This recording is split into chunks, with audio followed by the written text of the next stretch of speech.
Hi everyone, this is Rohit from Lifestyle Mastery, and I'm excited to have Joseph Lee, who's the founder of Supademo, which is the fastest and easiest way to create high converting and track demos with AI. And there were 70,000 professionals in marketing growth, sales, and success, which use Supademo to enable the customers scale product adoption and close more deals. Welcome to the show, Joseph. Thanks for having me, Rohit.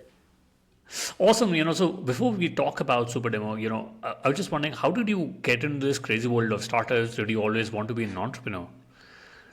Um, I don't think I necessarily wanted to be an entrepreneur, but I think by practice I had always done very entrepreneurial things, and I think that's like a common trait that binds a lot of founders together. I think you just chance upon an opportunity and you're kind of enamored with the act of creating something from nothing. So for me, yeah, it wasn't really pre-planned. I had always been tinkering. I had always been building projects one way or the other since I was 14 or 15. And yeah, one thing led to another and it snowballed. And here I am today, 10 years later, still building businesses. Interesting. And before you started Superdemo, you're part of Freshline. So how did that start? And you're there with the company for quite some time. So what was the initial thesis about? Yeah, the initial thesis. So I started the company back when I was, I believe, 20 or 21. So Nice. very, very young in my college days. The original thesis for Freshline, it was really about how do we democratize access to smaller scale fishermen and help them sell direct to restaurants through kind of an online marketplace, just like Airbnb or Uber. And the reason we started kind of in that problem space was my co-founder, he had come from kind of a long line of like a lobster fishing family back in the east coast of Canada, and through research we had found out that the seafood supply chain was very antiquated, very inefficient. A lot of middlemen who were kind of squeezing fishers, and lobster fishermen were getting pennies on the dollar. Restaurants were getting non-traceable, non-sustainable seafood that spent more time out of the water. So yeah, we wanted to create essentially a three-sided marketplace that could solve this. From there, we ended up raising money, went through a couple accelerators, hired a bunch of people, started scaling. Long story short, we went through a massive pivot during the height of the pandemic when every restaurant shut down in Canada. And we took our technology, did a complete 180 pivot, and eventually the company became Freshline.io, which is a business in a box for food wholesalers and food distributors to sell to restaurants, do their invoicing, do their payments, et cetera, et cetera. Interesting. And are you still part of the company? Are you still shareholder in the company and running the operations? I'm no longer operationally a part of the company, but I am a shareholder and a co-founder. Yeah. Got it. Got it. Interesting. Yeah. So, what led you to, build Super Demo and how did it go about evolving to what it is today? Yeah. So the core like problem that we're hoping to solve with Supademo and have been solving with Supademo is creating product demos and product tutorials is essential not just in sales but across marketing, across customer success, across training. Really, any knowledge worker in any capacity has this innate need to demonstrate how things work, demonstrate products, demonstrate workflow.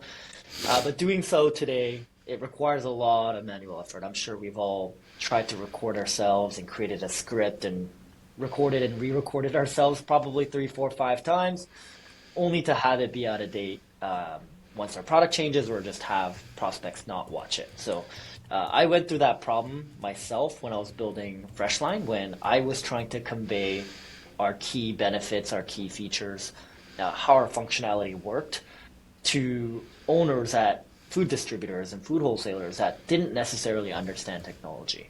But when I got them on a screen sharing call, not too dissimilar from this, and kind of walked through the magic of our product step by step, and it was more of an interactive back and forth session. That's when that light bulb moment hit for our prospects, and they said, "Holy crap! Like I want to get started with Freshline." So I knew that this was a space that we could kind of potentially make a dent in. So I kept that idea in the back of my pocket, and when I left Freshline and I was ideating on different spaces, that's when I started digging into the problem for Supademo. Interesting. And, I've had the founders of Superhuman who had a waitlist strategy, which was quite interesting. And so did you. But how did you develop that 10x interest before launch? And what should founders never do when they're building pre-launch hype? Well, I feel like nowadays you want to be pretty strategic about waitlists because I think expectations are very high and people expect immediacy. People have short attention spans. So in this day and age where people are shipping products faster than ever, I think it's better to honestly just get things out there. Obviously in somewhat like decent enough fidelity where people are going to have a great experience. But yeah, get your product out there into the hands of users, start iterating, start getting feedback, and don't rely on a singular launch event to get you that 10x momentum or 10x growth. It almost always is a microcosm of a million different things, a million different channels that you're experimenting with that help bubble up to that 10x growth. It's not necessarily a product hunt launch or a wait list that unlocks growth. Right. So let's talk about launch. What really moved the needle? Was it product hunt, SEO, cold outreach? How do you get those first 1,000 users coming in? Again, a variety of different things. I would say the key things that worked really well for us, product hunt worked very well for creating an initial like base of momentum. SEO was extremely effective for us. So for us, what we focused on was instead of trying to generate high volumes of non-qualified traffic at the top of the funnel, let's really, really dial down and focus on bottom of funnel kind of comparison pages and competitor pages and latch onto existing demand that exists for other tools within our product category. That was one. Another one was simply doing things that don't scale. So posting on Reddit, building product demos for people, doing manual outreach on LinkedIn and through email, and even doing things that, again, require a high dose of upfront effort, like responding to product update emails from products and organizations that we want to work with. So when we get an update from Slack saying, hey, check out the latest features on Slack, instead of passively reading them, what I would do is actually go into Slack, create product demos that highlight those new features and send them directly back to Slack in that email saying, hey, awesome update. If you had these super demos kind of embedded in line, I think people are going to better understand the feature and better adopt the functionality within your product. Do you want edit access? And even if not, here's the demo that I created for you. So doing things like that ad nauseum across large companies all the way down to startups, I think that helped create that initial brand and that initial momentum. Correct. And were you focusing mostly on customers of Slack, or were you focusing on even companies like Slack? Was it like an enterprise sales for you? Yeah, we're a pure like PLG bottoms up motion. So Slack was just like an example, more of a Hail Mary, but I would Yeah. say we found most of our success with startups, as most early stage companies do. I think startups are willing to take more of a risk and take a bet on smaller vendors. So I would say that's the base of customers that we found the most success with. And as with any other scaling company, we eventually graduated, became more of a high fidelity kind of mature product and ended up moving SMB, mid-market, enterprise, et cetera, et cetera. Got it. And before the call, you did mention you raised a small seed round, but especially when you're looking to raise money, what are you optimizing for? Is it speed, talent, or optionality? A little bit of everything. I think optionality is extremely important for a founder. I've made that mistake, I think, of overcapitalizing the company too early. So I learned that lesson kind of early on in my startup career. So founder optionality is one.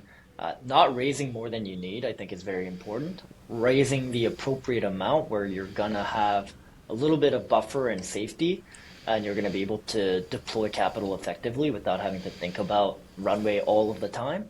But also doing it in a way that's pragmatic and again, you have optionality of raising another round or riding it into profitability or delaying it. I think those are all very important things to consider. But you should have a very clear thesis of how you want to use the money.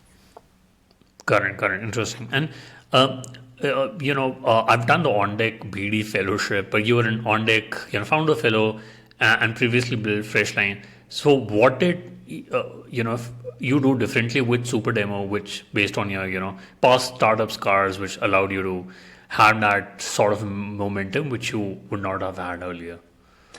Well, first of all, I think I kind of matured as a founder and I got a wide range of skill sets that I don't think I would have been able to learn without having gone through the rigors of company building. So I've had a lot of highs and a lot of lows from 6-7 years of building Freshline.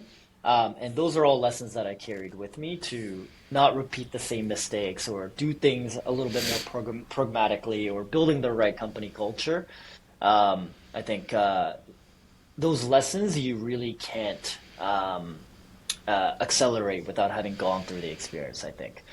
Otherwise, I think some of the other things that I've kind of thought through in a little bit more detail is thinking about the market a lot more and thinking about the problem space a lot more instead of kind of how exciting or shiny the idea is. So I think a lot of VCs preach that markets trump founders, and I think it's especially pertinent now in the age of AI, where you want to think about distribution and you want to think about the growth trajectory of a market, and just by being in a really hot space that you ideally have experience in and have kind of a connection to, you're going to be able to naturally find more opportunity and more luck and more growth levers than maybe a market that is much harder or more esoteric or more niche.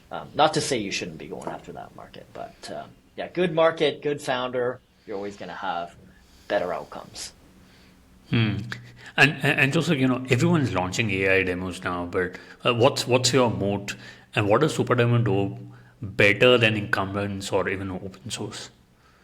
I mean, I could like list out a feature comparison of like unique things to Superdemo, but ultimately it whittles down to product quality, craftsmanship. We're focused on building the most intuitive, fastest, simplest tool that anyone can pick up and be able to create world-class studio quality demos in just a few minutes. So I think the craftsmanship of the product, I'd say, is number one. But when it comes to moat, technology itself is becoming commoditized, and I think anyone can build anything to a certain extent. So what we're really focused on is how do we build a brand that is synonymous with the category of product demos. In the same lens that you think about video conferencing, you think of Zoom, or you think of scheduling, you think of Calendly. Especially in the case of Calendly, it's not a technically difficult product for you to copy, but they've built that brand moat and become synonymous when you think of that category. And that is much, much, much harder to duplicate and copy, even in the age of AI. So I think that is kind of the path that we're going down. And there's obviously distribution modes that we're thinking through, but at the end of the day, brand is the key differentiator. Correct. And especially, since you an early stage startup which is growing, but what do you prefer more? Would you want your employees to be remote, or would you want to be them in person so that you can exchange ideas with them? It's an interesting question, and I think I flip-flop back and forth quite a bit. I think I don't want to understate the importance of being co-located and having FaceTime, because you can share ideas and you can pick up like non-verbal communications and cues way, way better than a remote first setting. But I also want to highlight that being able to tap into talent globally and not just being restricted to a specific geographical area, I think that can be a huge advantage as well. So what we really try to push for is, being remote first as a company with enough overlap hours, but also taking the time to be co-located during strategic times of the business. So every month, every couple months or so, either myself or other people on the team traveling so that we can have that FaceTime together and build that camaraderie and build that context, which carries through probably for the next couple of months until we have our next kind of co-working session. So a little bit of both. I see the benefit. Got it. And when the AI wave started, we all thought that the truck drivers are going to lose their jobs, or people who doing manual workers are going to lose their jobs. But in the last year or 2 years, it seems like it could be software engineers who could lose their jobs. Especially the junior ones. But if you look 5 years from now, who actually counts as an engineer, or what advice would you give to people? Should they take up computer science as a course in college right now? Somebody who's listening to this podcast. Oh man, yeah, it's a very interesting question, and I've had this philosophical discussion with a lot of my friends, and I do agree with you.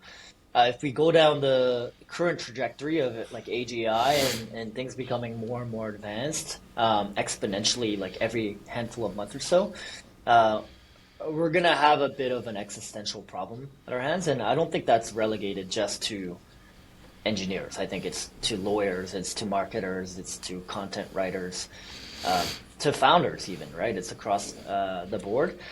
But ultimately, I think to a certain extent, everyone is gonna have to become some sort of a maker. Like you mentioned, I don't think you necessarily need to have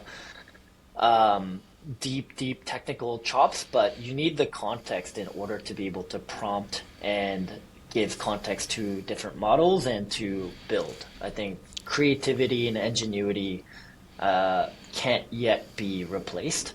And I think people that have that, regardless of profession, you're going to be able to figure it out, right?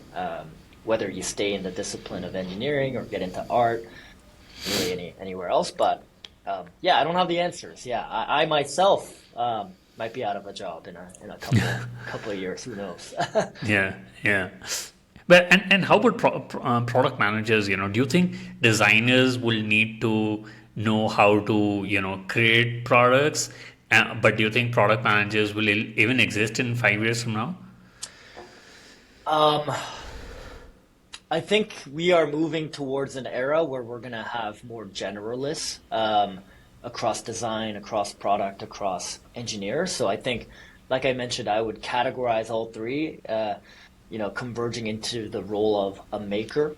Um, and all of them are going to have some element of like product management skills, customer empathy, customer understanding, prioritization skills, as well as some level of like design skills in order to discern whether it's the output created by AI is good or not, or what needs like multiple iterations. But um, that's my thesis, my own opinion. So much is up in the air right now, I think, with AI. Yeah. And does your engineering team use tools like Cursor, Windsurf, or do you refrain your engineers to not use AI tools?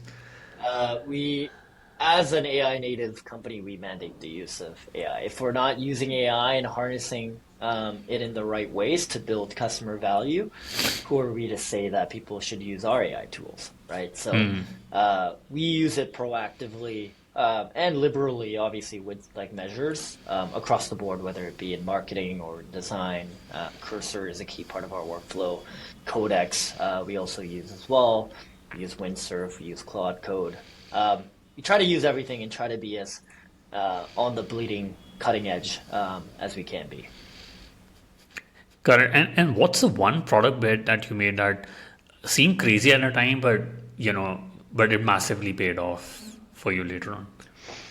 Um, I would say making our entire product experience ungated. So the whole thesis there was, Supademo is already really easy to use, super intuitive, very low friction for anyone to be able to sign up, get a reverse trial to our highest tier plan, and use all of our features without paying a cent or putting in their credit card. But we wanted to go a step further than that and really think about how do we lower the friction and lower the barrier even more. Can you hear me, by the way? Yeah. Oh, Go I for it. cut out there. Sorry. How do we lower the barrier even more for users to be able to experience our product? And the bet that we made was let's make the entire experience login-less so that without even signing up for our product, people can create interactive demos, people can go into the demo editor and poke around in the full essence of show, don't tell. With the bet that hey, we believe in the craftsmanship and the quality of our product, and we're going to make the bet that if you try it out and you have a better idea of what we do just by clicking around at your own pace, you're going to have a better experience and ultimately become a user or a customer. So we were able to do that and massively improve our conversion rates, improve distribution. We've been able to repurpose elements of our existing product for free tools on SEO optimized pages. Yeah, it's been a super successful bet that we made fairly early in our product journey. Awesome. And you have great distribution across, marketing, sales, and success teams. So how do you get that multi-stakeholder adoption so early? Yeah, it's just making that experience super simple, super intuitive. And like I mentioned, it's sometimes a misconception that only salespeople have this innate need to create demos. Yeah. But as you alluded to, it's people in customer success, it's people in product marketing, it's sales teams, it's training teams that constantly create product tutorials, product demos, product training SOPs. And by narrowing our focus on that core product experience, we're able to be applicable to not just one audience, but many different audiences across the board. Got it. And are you also seeing founders using your product for pitch decks? A lot, yeah, exactly. So a lot of founders use it for pitch decks. A lot of founders use it for kind of interactive demos that they send out to investors. Because again, investors don't want to watch a 3-minute, 4-minute, 5-minute video, but they will click through like a 5-click super demo that highlights the core functionality or benefits of the product. Got it. And I've been in part of SaaS companies, and what I've seen is there was like a seat-based pricing, and I was looking at like a usage-based pricing. But and a lot of VC funding, if you look in the last couple of years, have been towards the AI only, AI first companies. But how sustainable is AI powered revenue today, especially when everybody's embedding GPT into their roadmap? It's tough. It's tough. Yeah. I still think there are going to be companies that are wildly successful, but I think the cost basis is a little bit unpredictable, and I think they're banking on costs decreasing over time. But what we also need to recognize is a lot of the cost basis of using GPT, using these other tools, are highly subsidized by the companies that offer them. So for us, there is an element of platform risk that you have to endure if you're building a wrapper on top of existing infrastructure. And not to say wrappers are bad. I think a lot of them are great. Luckily, I think what we're focused on is, hey, let's ensure that we have a sustainable, enduring business that can exist and stand on its own with or without AI. And if we're looking at agentic uses of AI or generative AI embedded into like our core functionality, that it's additive and it amplifies the existing value that we are bringing forth. It's not the core or only source of value that our SaaS provides. And what would you say is your biggest threat? Do you think it's better funded players, legacy incumbents? Who do you think is your biggest threat now? Execution. Yeah. I think what is it? I think this comes from YC. You're more likely to die by suicide than by murder. I think if you have competitors, I consider that a very, very good thing. It means the market is viable, the market is lucrative, the market is growing. So I think competition brings out the best in all of us. So I welcome competition and I respect the competition. it's when you don't have competition within your category that it should be a bit of a yellow flag. Yeah. But ultimately, it boils down to like intrinsic reasons for most companies failing: co-founder conflict, you not moving and evolving fast enough, you not building an exceptional product. So for us, the biggest risk is, as we kind of race towards our next milestone of 10 million ARR, can we kind of upskill ourselves and upgrade our own skill sets, and execute the right way to get to kind of the ambitious goals that we know we can get to. I think that is the biggest risk. Got it. And earlier we always used to mention that startups had that advantage over bigger companies because of speed. But do you think distribution is a big advantage for enterprises because, especially when it comes to AI, they can start using a product, but they already have the distribution locked in, which can kill startups? 100%. I think distribution is, along with brand, the two most important moats that a company can have. And obviously, enterprises can out distribute you, right, and outspend Yeah. you. But you also have advantages as a smaller scale company when it comes to lack of bureaucracy, speed, True. execution, care about the product that you can use to offset some of those advantages.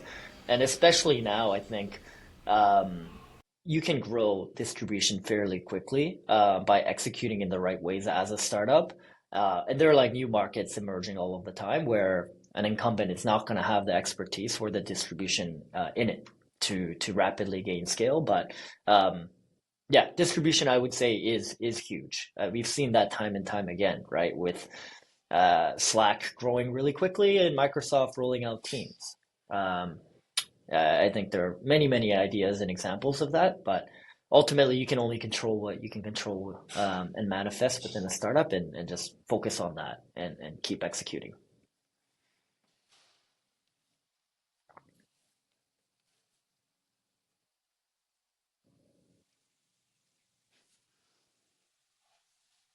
Many, many. I think underpricing your product is a key one and a common one that every founder deals with. I dealt with that in my existing, like the first startup at Freshline. I've dealt with this at Supademo. I think you want to try as best you can to price based on the value that you're delivering, and a lot of that is predicated on fully understanding the pain point that you're solving and having an idea of the cost that your customer is enduring to work with an alternative or find a workaround to solve your problem. And you want to try to capture um, a fair percentage or proportion of that pain point or that cost that the user is facing. But ultimately, it's hard to um, it's hard to not undercharge when you're first building out a company. You want more users, you want more distribution. So I would say it's always easier to come down from high pricing than to go up from lower pricing. So I would say that's a key mistake that I've probably made one too many times in my startup journey.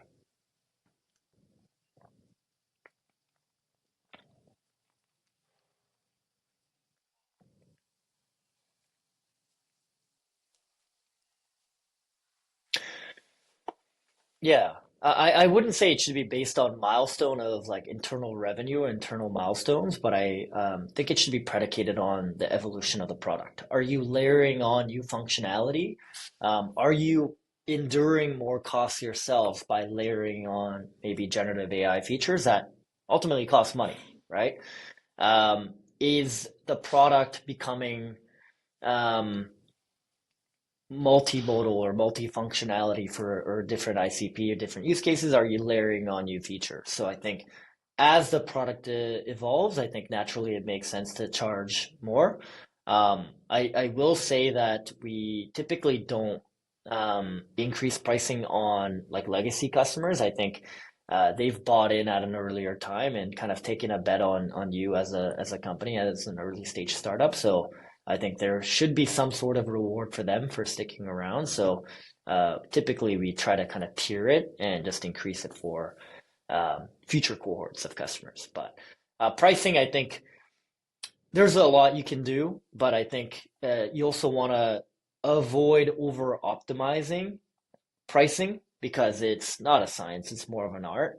And it's just better to um, think about getting more users and building a better product than to like, maximizing the juice you're squeezing out of a lemon or an orange.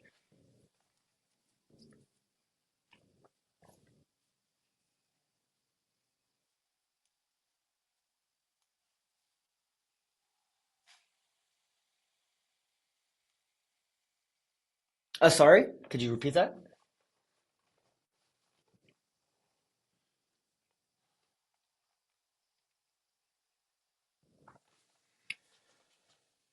Yeah, it's a fine balance between the two. And again, this kind of goes back to my earlier point about raising only what you need. I think the paradigm of scaling and growing companies has changed so dramatically over the last year, where you can build an enduring, massive company without having to raise multiple rounds of capital or diluting yourself too much. Um, I think we're proving out that thesis ourselves, where we kind of raised a small pre-seed round back in 2023. We've kept most, if not all, of that money that we raised and have gotten to profitability and have maintained a very fast growth rate. So I think it's not a chicken or the egg or black or white, this or that. I think you can have both if you execute the right way. So I think when we're thinking about like raising a Series A, it needs to make sense, right? And you need to have a clear use of funds. Um, and if you are adamant and you have a clear thesis that more money is going to lead to more growth and you can prove it, then it may make sense. But if you can't immediately translate kind of that Series A into a clear pathway to growing faster, then it's just a bad decision for everyone, including the investor and you as a founder.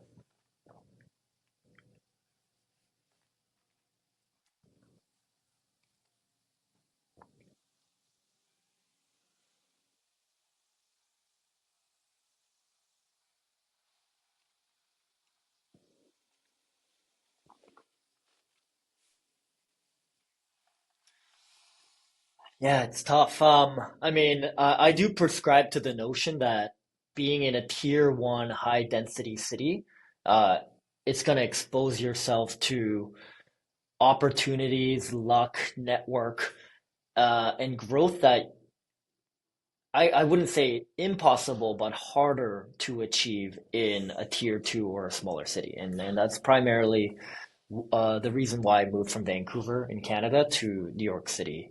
So I would say um, when you're young, I think, and you have the appetite for risk, I always encourage people to try to go to like a high density technology centered city like San Francisco or New York, because it's hard enough building a company as it is. Why make it harder by being in an area where people are less ambitious or you have less of an investor base or less people that you're gonna um, through osmosis get lessons and learnings and growth from.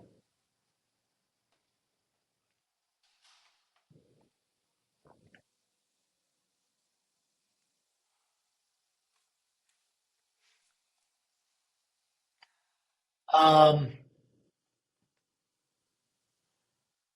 I would say one thing that is bullshit now that has changed, it may have been true before, was the notion that if you're not embarrassed by your first product, you've shipped too late. I think that narrative has completely shifted, and I think the expectations that people have for what is an MVP is much, much higher nowadays. And it's easier to get to that kind of threshold now than ever before. So I think that has completely shifted.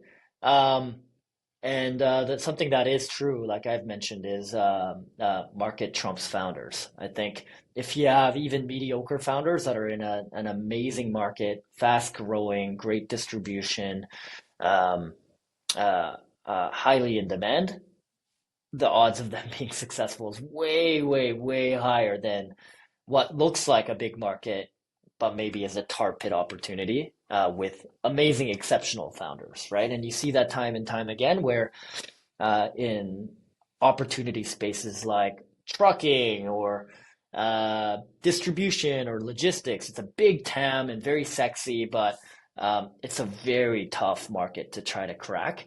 And even with exceptional founders, they have a very tough go at it, right? So I think that that part is true.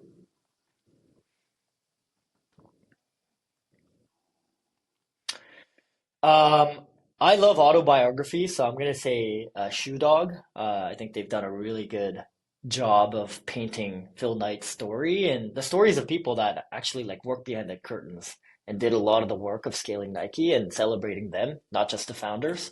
So I think that was a great book.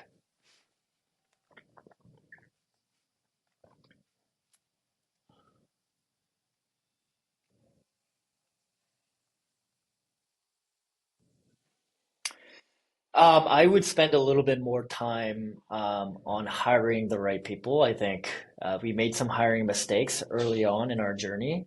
We had a lot of like holes or leaks that needed to be filled, and we are focused on maybe overly fixated on skill sets over cultural fit, and made some mistakes as a result of that. So going back and now today, I highly focus on kind of character and cultural fit, even more so than skill sets, because skill sets can be learned over time and be tuned. Culture can't.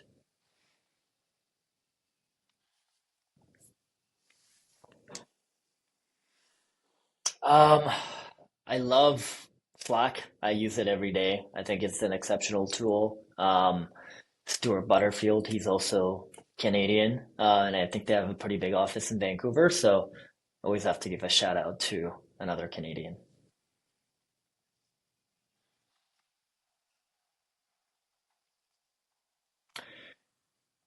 Yeah, you can connect with me on LinkedIn. So my name is Joseph Lee, founder CEO at Supademo, and you can reach Supademo at supademo.com, Supademo.com.